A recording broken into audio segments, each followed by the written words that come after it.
ቴዎድሮስ ካሳሁን ወይም ቴዲ አፍሮ የተዋጣለት ሙዚቀኛ መሆኑ ሙዚቃ ወዳጆችም ሆነ የሙዚቃ ባለሙያዎች በአንድ ድምጽ የሚስማሙበት ጉዳይ ነው። ብቁ ዜማና ግጥም ደራሲ፣ ድምፃዊና ሙዚቃ መሳሪያ ተጫዋች ነው። ሙዚቃ መሳሪያ ተጫዋችነቱ ለአደባባይ ለመድረክ የሚበቃም ባይሆን ኪቦርድ ለራሱ ዜማ መስሪያነትና ድራም ደግሞ በቀድሞ የመስታወት የቲያትርና የሙዚቃ ክበብ በመጠኑ ይጫወት የነበረው መሳሪያ ሲሆን ሞክሼው ቴዎድሮስ በረድር የተባለው ጎበዝ ድራመር እስኪተካው ድረስ የክበቡን ክፍተት ይሸፍን የነበረ መሆኑን እዚህ ላይ እናስታውስ። የራሱ የስቱዲዮ የመጀመሪያ አልበም የሆነውን አቦጊዳን ከማውጣቱ በፊት የዜማና የግጥም ሥራዎች መስራት የሚችል መሆኑን አስመስክሯል። ቴዲ አፍሮ ዜማና ግጥሞችንም ሲያዘጋጅ ለተለያዩ ሙዚቀኞች እንዲሆን በሚል የድምፃውያኑን የድምፅ ወሰን፣ የአዘፋፈን ስልትና የሙዚቃ መልእክት በልካቸው አዘጋጅቶ ይደርስ እንደነበር በአንድ ወቅት በሰጠው ሬዲዮ ቃለ መጠይቅ ላይ ራሱ ሲናገር ሰምተነዋል። እነዚህ ሥራዎች አቦጊዳ የተሰኘው የመጀመሪያ አልበሙ በፊት የተቀረጹ ነገር ግን ከአቦጊዳ አልበም በኋላ ለገበያ የቀረቡ ናቸው።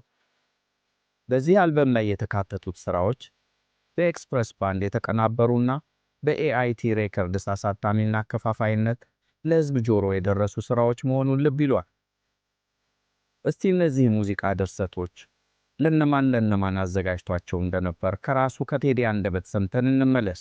ለሰው ሰርተህ አንተ የዘፈንካቸው ዘፈኖች አሉ?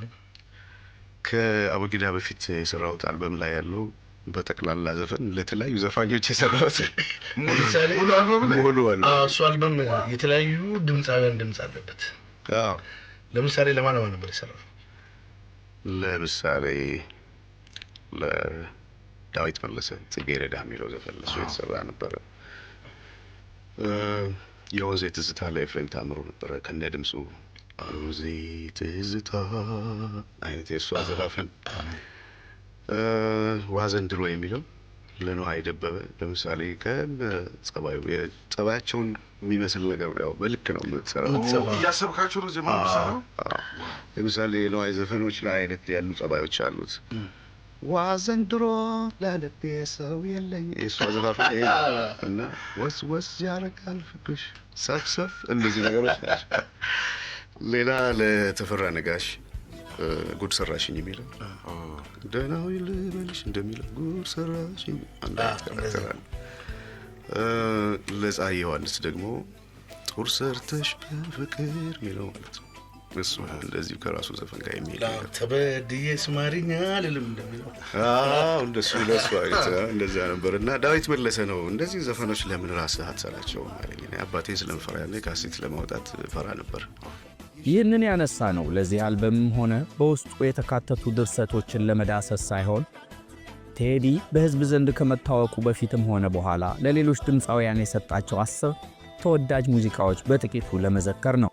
በዚህም ቴዲ በሙዚቃ ድርሰት ሥራው ለራሱ ድምፅና አዘፋፈን ስልት የሚስማሙትን ሙዚቃዎች ብቻ ሳይሆን ለሌሎችም ድምፃውያን እንዴት በልካቸው በትክክል ቆርጦ የሚሰፋ የተዋጣለት ባለሙያ መሆኑን ለማሳየት ነው። ብርሃኑ ተዘራ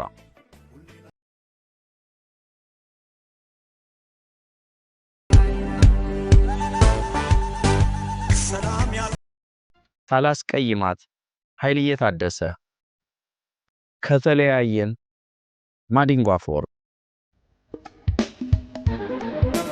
ከልቤ የለኝም የምለው ጓደኛ ኩኩ ሰብስቤ እንደ ልቤ አጎንብሶ ዳዊት መለሰ በልሆዴ ቻላት ዳዊት ጽጌ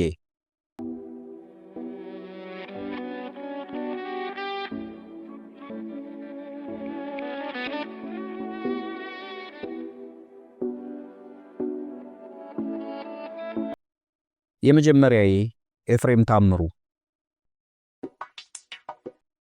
የላምባ ኩራዝ ጎሳዬ ተስፋዬ በቀረብኝ ሸዋንዳኝ ኃይሉ